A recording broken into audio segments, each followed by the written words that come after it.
오늘도 하나님을 예배하신 여러분들에게 주님의 은혜와 평강이 함께 하시기를 주님의 이름으로 축원합니다. 예수님께서 베드로와 제자들에게 사탄들이 너희를 밀가부르듯 하기 위해서 하나님께 요구한다라고 주의를 주셨습니다. 그리고 예수님을 위해서라면 옥에 갇히는 것이나 죽음도 각오하고 있다고 호언장담하는 베드로에게는 그가 오늘 닭 울기 전 당신을 3번이나 부인할 것이라고 말씀해 주셨습니다. 예수님께서 이와 같은 말씀을 그들에게 하신 것은 그들에게 겁을 주기 위함이나 위축시키려 함이 아니었습니다. 오히려 그들을 위로하시기 위함이었습니다. 예수님께서는 그런 그들을 위해서 지금까지 기도해 오셨을 뿐만 아니라 앞으로도 그들을 위해서 기도해 주실 것이라고 약속을 해 주셨습니다. 그리고 무엇보다 그들이 믿음을 잃지 않도록 기도를 하고 계시는데, 이는 비록 그들이 사탄에 의해서 밀가부르듯 흔들리고 시험을 받는다 할지라도, 비록 베드로처럼 주님을 부인하는 실패자가 된다 할지라도 그들이 믿음을 잃지 않도록 기도해 주심으로 결국 더 굳건한 믿음의 사람으로, 그리고 더 귀하게 쓰임받는 사명자로 세워지게 될 것임을 그들에게 약속해 주신 것입니다. 그리고 그들의 이러한 실수와 실패의 경험들, 그리고 믿음 안에서 회복되어지는 경험들은 앞으로 그들에게 맡겨질 형제들을 굳건히 세워나가게 하는 것에 중요한 자본이 되어질 것이라고 주님께서는 그들에게 말씀해 주셨습니다. 앞으로 험난한 시험과 실수와 실패의 경험을 할 수밖에 없는 연약한 그들에게 이보다 더 큰 위로는 없었을 것입니다. 이어지는 오늘 본문이 이렇게 시작되고 있습니다. 35절에서 36절까지의 말씀입니다. 그들에게 이르시되 내가 너희를 전대와 배낭과 신발도 없이 보내었을 때에 부족한 것이 있더냐? 이르되 없었나이다. 이르시되 이제는 전대 있는 자는 가질 것이요 배낭도 그리하고 검 없는 자는 겉옷을 팔아 살지어다. 본절부터 38절까지의 말씀은 최후의 만찬이 이루어졌던 마가의 다락방에서 주신 예수님의 마지막 교훈입니다. 예수님의 마지막 교훈은 초기 전도 여행을 회상하시면서 한 가지 질문을 던지심으로 시작되었습니다. 복음서를 통해서 보게 될 때 제자들의 전도 여행은 모두 2번이었는데, 한 번은 12명의 사도들이 파송되어진 것이고, 또 하나는 70여 명의 제자들이 파송된 것이었습니다.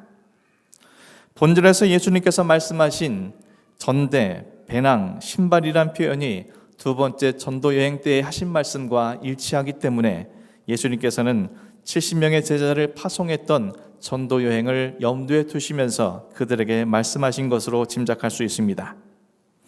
예수님은 제자들에게 전도 여행을 할 때 전대, 배낭, 신발 등 아무것도 가지고 가지 않았으나 부족한 것이 있었느냐고 물으셨습니다. 이는 곧 그들이 아무것도 가진 것이 없어도 복음 사역을 하는 데 있어서 어떠한 부족함 없이 하나님의 예비하심과 또한 채워주심과 돌봐주심을 경험했던 것을 회상하게 하기 위한 질문이었던 것을 볼 수 있습니다. 이러한 질문은 제자들로 하여금 자신들이 경험했던 전도 여행의 기쁨과 감격을 떠올리게 했을 것입니다. 예수님께서 갑작스럽게 이렇게 질문을 던지신 것은 당신이 승천하신 이후에 이제 제자들이 땅끝까지 복음을 증거해야 하는 사명자로서 살아가야 할 것이기 때문에, 이때 가장 필요한 것이 바로 하나님을 향한 절대적인 믿음이었기 때문에 예수님께서는 이들에게 이렇게 말씀하신 것입니다. 다시 말해서 앞으로 복음 전파 사역을 맡기시기 전에 하나님에 대한 절대적 믿음의 확신을 가지게 하시기 위해서 과거를 회상케 하는 이러한 질문을 그들에게 던지신 것입니다. 주님의 이러한 질문 앞에 제자들은 없었나이다 라고 그 당시에 자신들의 모습을 떠올리면서 그들은 대답을 했습니다. 그런데 제자들의 답변을 들으신 예수님께서 의아한 한 가지 말씀을 그들에게 주셨습니다. 과거 전도여행 할 때에는 아무것도 가지지 말 것을 명령하셨던 주님께서 이제는 전대에 있는 자는 가질 것이요 배낭도 그리하고 검 없는 자는 겉옷을 팔아 살지어다라고 말씀을 하셨다는 겁니다. 왜 예수님께서는 초기 전도여행 때와는 달리 전대와 배낭도 가져야 하고 심지어 검이 없는 사람은 겉옷을 팔아서 사라고 말씀을 하신 것입니까? 예수님께서는 이제는이라는 말씀으로 그들에게 당부의 말씀을 하셨습니다. 이 말은 곧 지금까지와 앞으로의 상황이 많이 달라질 것임을 말씀하신 것입니다. 즉 지금까지 예수님의 공생의 기간 동안은 예수님과 제자들에게 사람들의 반응은 매우 평화롭고 우호적이어서 아무 준비 없이도 부족함 없이 수행할 수 있었던 복음 전도 사역이 이제 예수님께서 십자가에게 넘어가시게 된 이후부터는 고난과 핍박으로 점철될 것임을 암시하는 것으로 이해할 수 있습니다. 따라서 전에는 필요 없던 전대와 배낭은 바로 이 고난의 시대에 준비되어야 할 것이라고 주님께서는 말씀하신 것입니다. 지금 그들에게 전대와 배낭이 필요한 이유에 대해서 주님은 또 이렇게 말씀하셨습니다. 검 없는 자는 겉옷을 팔아 살지어다. 본문 속의 겉옷은 당시의 의복의 의미를 넘어서서 급격히 떨어지는 밤에는 추위로부터 자신을 지키는 이불의 역할을 했습니다. 따라서 광야에서 여행을 하는 자들에게 겉옷은 곧 자신들의 생존을 위한 필수품이었습니다. 이러한 겉옷을 팔아서라도 검을 사야 한다는 것은 그만큼 그들에게 어려운 시기가 올 것이라는 것을 의미하며 이를 준비하기 위해서는 반드시 검이 필요하다는 것을 주님께서 말씀해 주신 것입니다. 그래서 이 말씀은 전대와 배낭이 있는 사람들은 그것을 팔아서 검을 사야 하며 이러한 전대와 배낭이 없는 자들은 겉옷을 팔아서라도 검을 반드시 사야 한다라고 그들에게 강조하신 것입니다. 사랑하는 성도 여러분, 그렇다면 예수님께서 반드시 사야 한다고 말씀하신 검이란 무엇입니까? 문자적으로 검은 큰 칼을 의미합니다. 하지만 예수님께서 말씀하신 검은 상대방의 공격 시 자신을 방어하거나 상대방을 공격하기 위한 무기로서의 의미가 아닙니다. 왜냐하면 예수님께서는 무력을 동반한 복음 전파를 금하셨기 때문입니다. 본문 뒤에 이어지는 상황에서는 예수님께서 당신이 체포될 때 베드로가 칼을 사용하자 검을 가지는 자는 다 검으로 망하느니라 라는 말씀을 하셨습니다. 이와 같은 것은 하나님의 나라를 그리고 복음을 전파하는 일에 있어서 무력 사용을 금하신 것을 말씀하신 것입니다. 따라서 본절에서 말씀하신 검이란 다른 무언가를 의미하는 것으로 이해할 수 있습니다. 예수님께서는 조금 있으면 군병들에게 잡히시고 십자가에서 죽으실 것입니다. 이때 제자들은 마치 전쟁에서 패배한 군사와 같이 깊은 절망과 좌절감에 빠지게 될 것입니다. 이 모든 상황 속에서 그들을 지킬 수 있는 유일한 길, 그리고 주님의 제자로서 사도로서 살아가기 위해 반드시 그들이 가져야 할 것이 검이기 때문에 예수님께서는 이처럼 그들에게 검을 반드시 사야 한다라고 말씀하신 것입니다. 이어진 본문에서 예수님은 당신께 앞으로 일어날 일들에 대해서 말씀을 하십니다. 37절 말씀에 내가 너희에게 말하노니 기록된 바 그는 불법자의 동리로 여김을 받았다 한 말이 내게 이루어져야 하리니 내게 관한 일이 이루어져 감이니라. 예수님께서 말씀하신 내용은 고난받는 종에 대해서 예언한 이사야 53장 말씀을 인용한 것입니다. 본절의 불법자라는 것은 사악한 자, 행악자를 의미합니다. 후에 예수님이 십자가 양편에 달린 강도를 상징할 때 성경에서는 이 단어를 사용하고 있습니다. 그리고 동류로 여김을 받는다는 것은 예수님께서 실제로 불법자는 아니지만 불법자처럼 여겨지게 될 것이라는 의미입니다. 실제로 예수님은 이사야 예언대로 불법자들처럼 십자가에 매달려 죽으셨고 모든 사람들에게 마치 불법자처럼 여김을 받게 되었습니다. 예수님께서 이 시점에 이와 같이 말씀하신 것은 예수님뿐만 아니라 제자들 역시 불법자처럼 여김을 받게 되는 고난 가운데 처하게 될 것임을 말씀하신 것이며 그렇기 때문에 그들은 준비를 해야 한다는 것을 그들에게 말씀하신 것입니다. 그러나 제자들은 예수님께 이렇게 말했습니다. 주여 보소서 여기 검 둘이 있나이다. 이들의 이러한 반응은 예수님께서 그들에게 하신 말씀을 정확하게 이해하지 못한 그들의 무지함을 증명합니다. 제자들은 이제부터 로마의 압제로부터 벗어나기 위해 예수님께서 무력을 사용하실 것이라고 오해를 하였고 그래서 자신들에겐 2개의 검이 있다라고 주님께 말씀을 드린 것입니다. 그런 그들에게 예수님께서는 족하다라고 말씀을 하셨는데, 이것은 검 2개가 있으니 충분하다라는 뜻이 아니라 더 이상 이와 같은 대화는 끝내는 것이 좋겠다, 그 이야기는 이제 족하다라는 의미로 그들에게 말씀하신 것으로 이해할 수 있습니다. 사랑하는 성도 여러분, 이제 곧 잡히시어 십자가에 돌아가셔야 할 주님께서 앞으로 복음 전파 사명을 감당해야 할 사도로서 제자들에게 요구한 것이 무엇입니까? 하나님을 향한 절대적인 믿음입니다. 복음 전파의 사명은 전대가 있느냐 없느냐, 배낭이 있느냐 없느냐, 생존을 책임질 만한 필수적인 무언가가 있느냐 없느냐가 아니라 하나님을 향한 절대적인 믿음 유무에 있다는 것을 그들에게 말씀하신 것입니다. 한마디로 하나님을 향한 절대적인 믿음만 있다면 이러한 것들은 전혀 문제가 되지 않는다는 것을 그들에게 말씀하신 것입니다. 이는 이미 제자들이 경험한 바이며 다시 그런 믿음으로 무장하라고 주님께서 말씀하신 것입니다.